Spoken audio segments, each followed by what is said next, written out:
Saya memeluk Islam waktu saya 22 tahun. Sekarang saya dah 29. So saya dah memeluk Islam selama 7 tahun.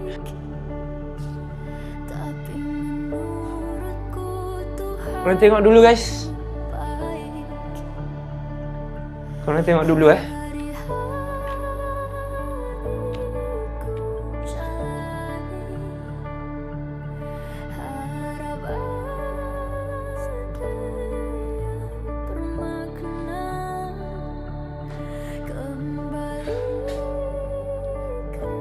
Tengok dulu guys.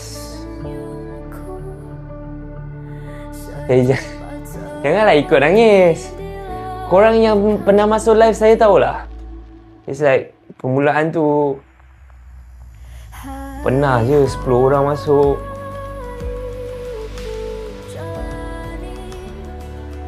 Tak mudah.